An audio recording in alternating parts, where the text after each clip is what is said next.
Bonjour à toutes et à tous l'équipe, j'espère que vous allez bien. Pour cette nouvelle vidéo, on se retrouve pour une vidéo spéciale en plus du résumé de l'étape 4 qu'on a fait sur la chaîne YouTube, qui est d'ailleurs disponible ici.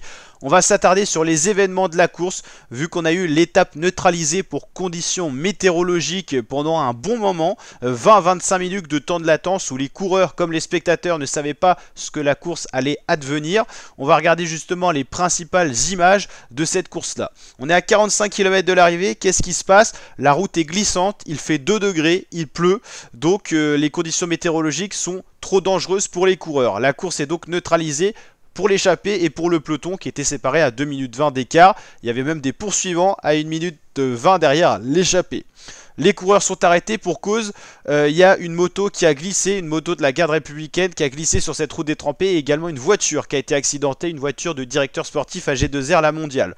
On voit ici Julien Alaphilippe qui est à l'arrêt, il est à l'arrière du peloton, il essaye certainement de prendre des infos pour savoir ce qui va advenir de cette course-là. On voit les coureurs qui sont sous Kawaii, il fait très froid, il pleut, c'est des conditions assez drastiques. On voit ici Vingegaard qui remet un maillot pour être au chaud, l'échappée qui roule encore, mais c'est neutralisé, il roule à très basse allure, peut-être 15 km/h.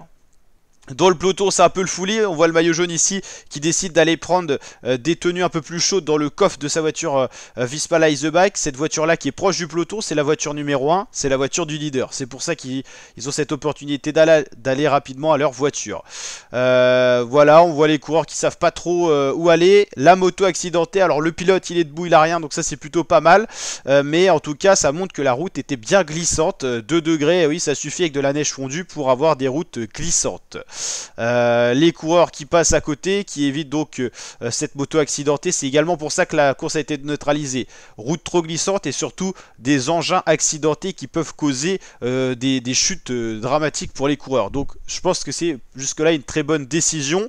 On voit à l'arrivée les conditions météo qui sont pas terribles non plus, il neige, même si ça tient pas à la route, c'est quand même assez dangereux, route détrempée, humide, température fraîche, c'est vraiment la galère pour les coureurs qui doivent être dans une journée un peu survie quoi. Course toujours neutralisée, mais ça avance quand même. Donc au final les kilomètres s'égrènent et les coureurs se rapprochent de la ligne d'arrivée, mais en ne pouvant pas attaquer et tout ça quoi. On voit les conditions météo sur la ligne d'arrivée, c'est pas du beau, hein, c'est pas terrible. Les coureurs qui essayent de se réchauffer, d'où les bras un peu hauts, ils essayent de faire tourner les bras pour faire circuler le sang. Là voici cette voiture accidentée, Decathlon AG2R, des morceaux de la voiture sont par terre, tout le côté droit était abîmé. Voilà, les pompiers sont sur place et surtout pour avoir les gyros avec certainement le bruit et en plus pour prévenir les autres voitures de ne pas heurter cette voiture là. Et puis voilà, tout le monde est à vitesse ralentie et je pense que c'est mieux pour tout le monde. Voiture, parce que les voitures peuvent être dangereuses pour les coureurs et les motos, parce que là c'est un peu dangereux pour tout le monde. Les conditions météo s'améliorent, le départ va être redonné à 28 km avant l'arrivée, les écarts seront maintenus depuis le temps où ça a été neutralisé, donc ça va être un peu faussé dans le sens où on était à 45 km de l'arrivée, on avait des écarts. Là, on est à 28 km. Les coureurs ont pu un peu se reposer tout ça, même si de ce temps-là, c'est pas non plus du grand repos. Mais les écarts sont maintenus.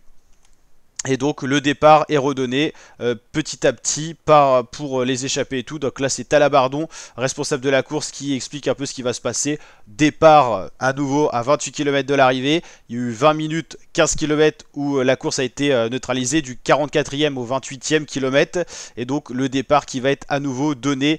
Les commissaires de course qui sont là également et les coureurs qui vont donc repartir échelon par échelon, échappés, poursuivant et peloton avec les écarts qui avaient été notés à 45 km au moment où a été neutralisée la course. Donc voilà, si vous voulez le résumé complet de cette étape, il est disponible sur la chaîne YouTube. Là c'était une vidéo complément pour expliquer un peu pour tous ceux qui n'étaient pas devant leur poste télé ce qui s'est passé lors de cette étape 4 avec la neutralisation temporaire de l'étape, vu que les départs étaient redonnés. Des fois c'est des neutralisations définitives quand les conditions météo ne peuvent pas permettre de reprendre la course. Là en l'occurrence les conditions étaient plutôt en amélioration pour permettre un nouveau départ pour les coureurs, malgré voilà, ça a un peu faussé la donne dans le sens où on a eu 15-20 km de latence et 25 minutes de pause, donc les coureurs frigorifiés arrêtés n'ont pas eu les conditions qu'ils auraient eu s'ils avaient continué la course, mais là c'était en l'occurrence pour les protéger, donc je pense que là jusque là c'était une très bonne décision de la part des organisateurs, vu qu'on n'a pas eu plus d'accidents que ça du côté des coureurs, des véhicules et des motos.